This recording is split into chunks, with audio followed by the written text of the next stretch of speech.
Bonjour. Bon, ici Lala Kahina et il y a des années, quand j'ai commencé mes vidéos, j'ai créé un grand scandale en filmant une vieille bouteille de whisky qui traînait chez moi. Et maintenant, je vous dis bonjour vite fait en filmant ma boisson préférée, du 100% jus. Voilà. Donc aujourd'hui, le prix de Nobel, après avoir été donné l'année dernière à Monsieur Obama, eh ben aujourd'hui il est donné à Monsieur Liu Xiaobo. C'est un Chinois qui est en tôle et j'ai plein de trucs vite fait à vous raconter comme ça parce que et donc je me pose la question pour ce Chinois qui notamment se trouve en prison pour 11 ans là en ce moment. Si c'est une bonne chose qu'il a eu le prix Nobel ou pas.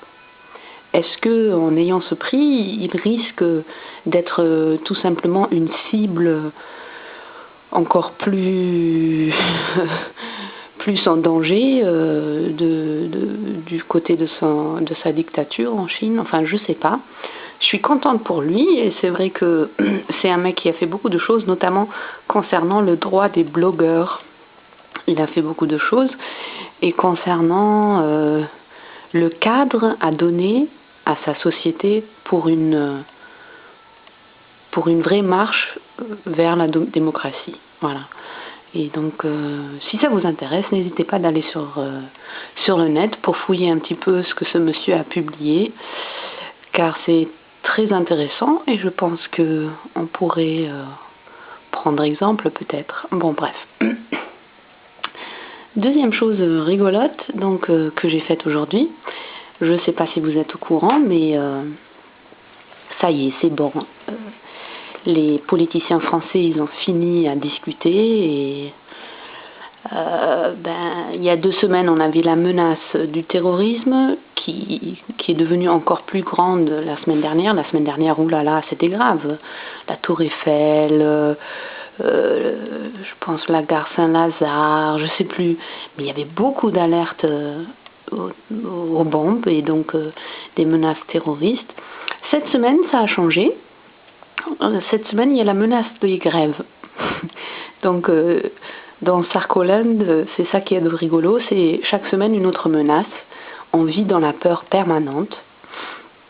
Donc, la menace des grèves, elle est très amusante et moi, j'ai hâte de vivre le mardi noir. La marée noire, on l'a oublié, mais le mardi noir, on y pense très fort. Et donc, voilà, hein, ici, là où je me trouve à Marseille, pratiquement tout est déjà en grève. J'ai un souci avec les impôts, je ne peux pas le régler, ils sont en grève depuis 3 jours. Enfin, je ne vous le fais pas dire. Et aussi, aujourd'hui, c'est officiel, en France, la burqa, elle est interdite. Et un brave juge à Bobigny a été le premier à expulser une nana en burqa de sa salle d'audience. J'ai trouvé ça très bien quand je l'ai lu dans les dépêches il y a quelques minutes. Et justement, sans avoir su ce que le juge de Bobigny allait faire, j'ai fait la même chose aujourd'hui. Donc on est vendredi et le vendredi j'ai l'habitude de partir au marché prendre du poisson pour préparer du poisson le soir. Donc c'est très cato notamment, c'est bizarre. Enfin bref. Et bien sûr j'ai croisé des nanas en burqa et j'ai pas réussi à fermer ma bouche. Donc la première je l'ai laissée passer et partir, la deuxième aussi, mais à la troisième je me disais alors là si tu ne dis rien t'es pas la Kahina.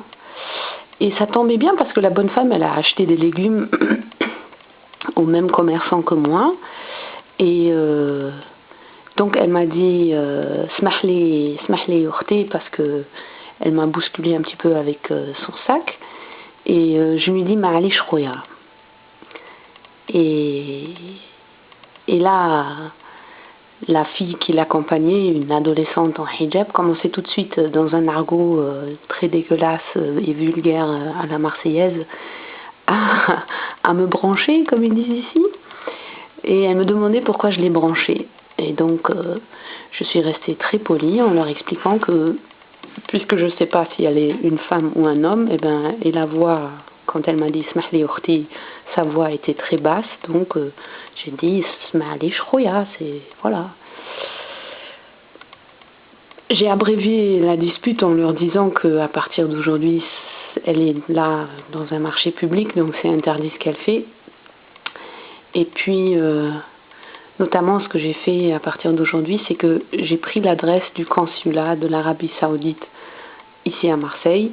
Comme ça, dès que je croise une nana en burqa, je lui donne l'adresse pour faire la demande de visa. Comme ça, c'est plus simple. Et la vie, elle sera, pour les femmes musulmanes de France, elle sera, comment dire, enfin ce qu'elle devrait être, ou enfin libre, ou enfin en respectant les lois de cette République. Bon, voilà. Avec ceci, je vous souhaite bonne grève. Moi, je vais aller voir ce qui se passe à la foire de l'automobile à Paris. Et si je croise des gens de la CGT, je ne vais pas cesser à sortir ma cam. Je vous fais un gros bisou. À la prochaine fois.